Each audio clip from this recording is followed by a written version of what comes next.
اعوذ باللہ من الشیطان الرجیم بسم اللہ الرحمن الرحیم الم تر الی الذین یزعمون انہم آمنوا بما انزل الیک وما انزل من قبلک یریدون ان یتحاکموا الی الطاغوت وقد امروا ان یکفروا بہ ویرید الشیطان ان یضلهم ضلالا بعیدا وإذا قيل لهم تعالوا إلى ما أنزل الله وإلى الرسول رأيت المنافقين يصدون عنك صدودا فكيف إذا أصابتهم مصيبة بما قدمت أيديهم ثم جاءوك يحلفون بالله إن أردنا إلا إحسانا وتوفيقا أولئك الذين يعلم الله ما في قلوبهم فأعرض عنهم وعظهم وَقُلْ لَهُمْ فِي أَنفُسِهِمْ قَوْلًا بَلِيغًا۔ کیا آپ نے ان لوگوں کو نہیں دیکھا جو دعوے کرتے ہیں کہ وہ اس کتاب پر بھی ایمان رکھتے ہیں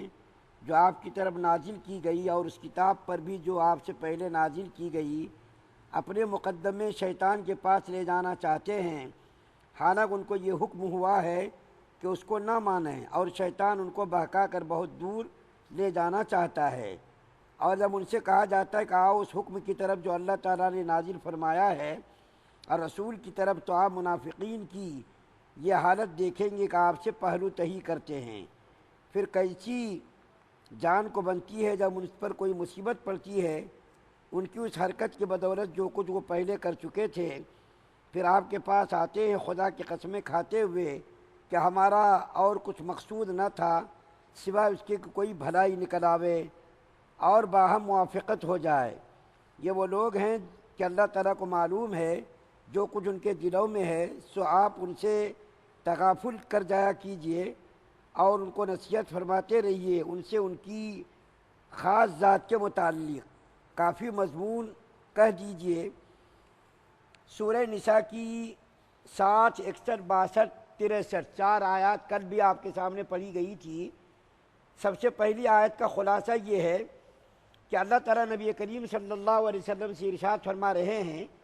کہ اے محمد صلی اللہ علیہ وسلم، کیا آپ نے اس کو دیکھا جو زبان سے دعویٰ کرتا ہے کہ جو آپ کے اوپر کتاب نازل ہوئی یعنی قرآن پاک، ہم بھی اس کو مانتے ہیں،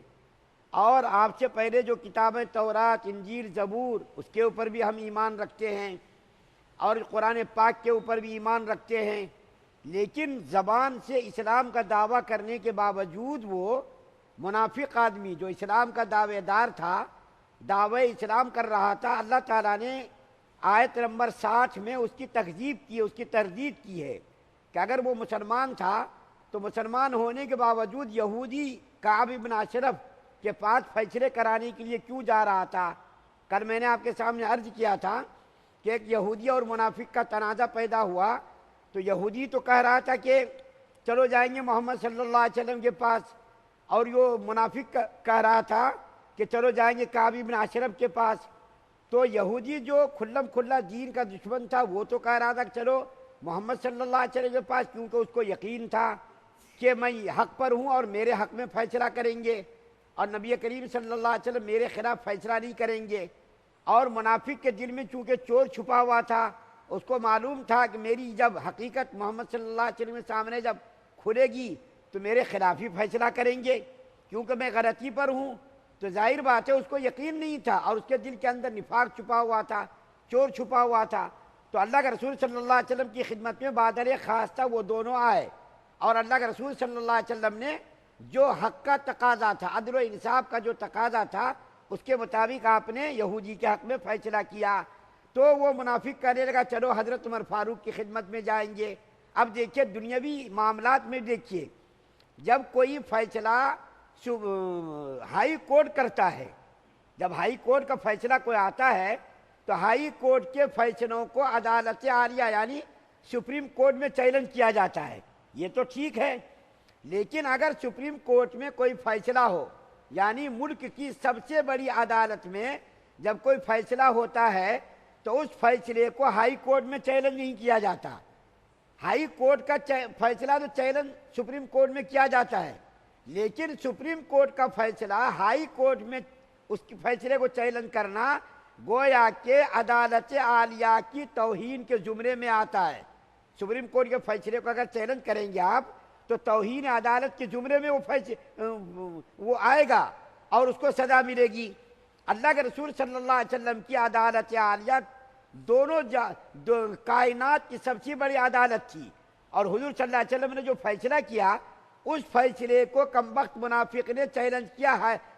ہائی کورٹ میں، چھوٹی عدالت میں، اور حضرت عمر فاروق رضی اللہ تعالیٰ عنہ کی عدالت چھوٹی تھی، اور حضور صلی اللہ علیہ وسلم تو ان کے استاد محترم تھے، بڑے تھے، عدالت عالیہ کے وہ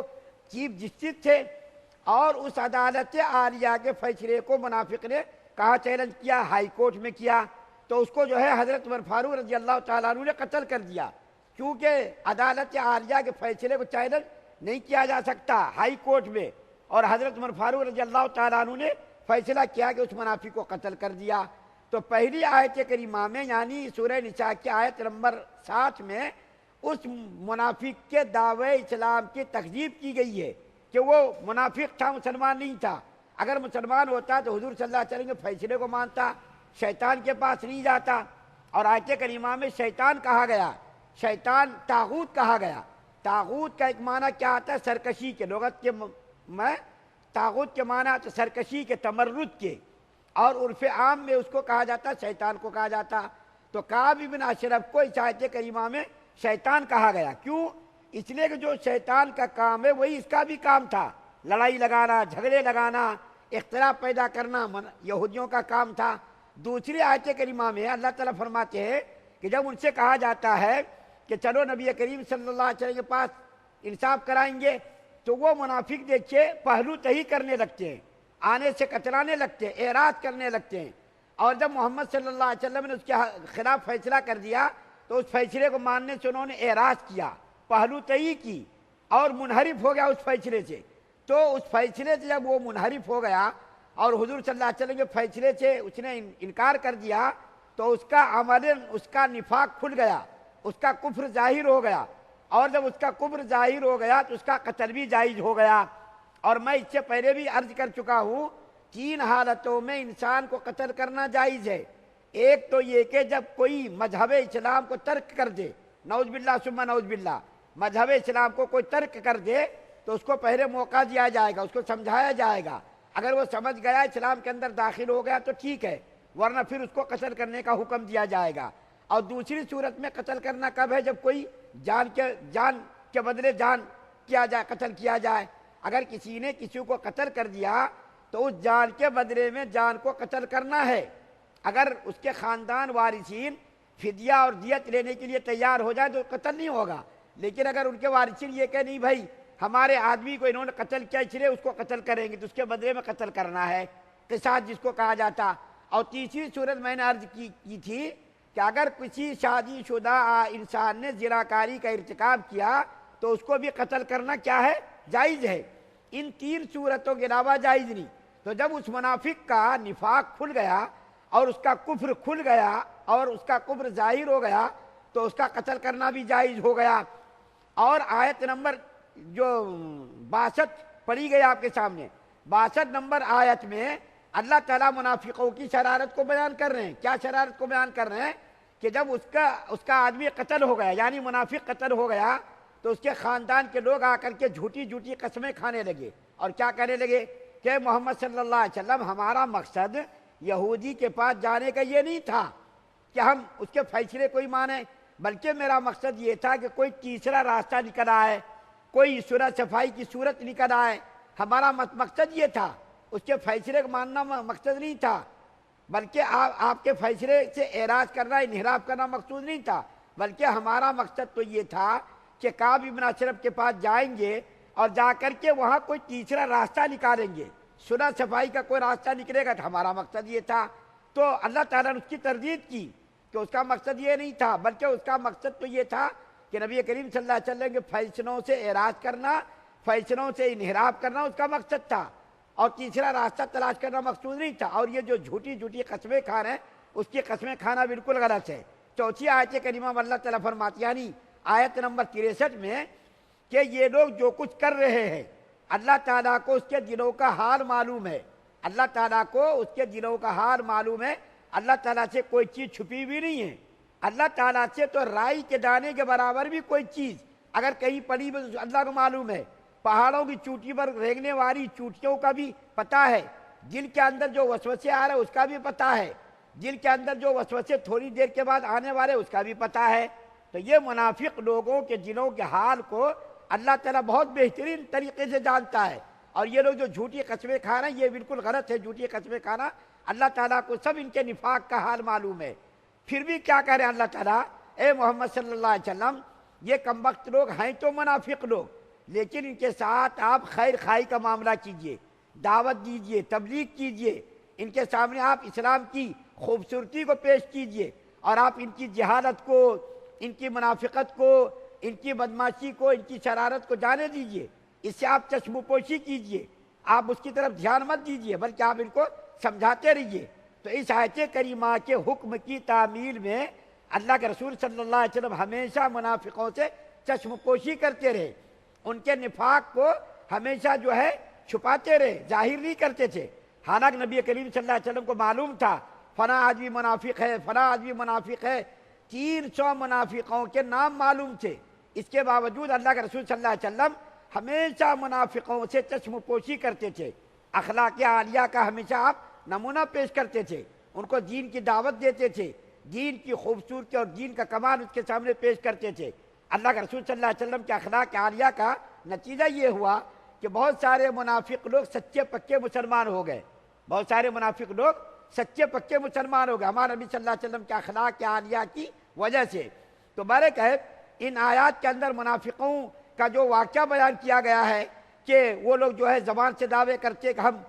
قرآن پاک پر ایمان لاتے، اور اسی طریقے سے ان سے جب کہا جاتا کہ اللہ کے رسول صلی اللہ علیہ وسلم کی طرف فیصلے کرانے آؤ تو اس سے وہ پہلو تہی کرتے، اعراض کرتے، اور جب ان کے سامنے اللہ کے رسول صلی اللہ علیہ وسلم اس کے خلاف فیصلہ کر دیتے تو اس فیصلے کو ماننے سے اعراض کرتے، انکار کرتے۔ حالانکہ مومن کی شان یہ نہیں ہے، مومن کی شان تو یہ ہے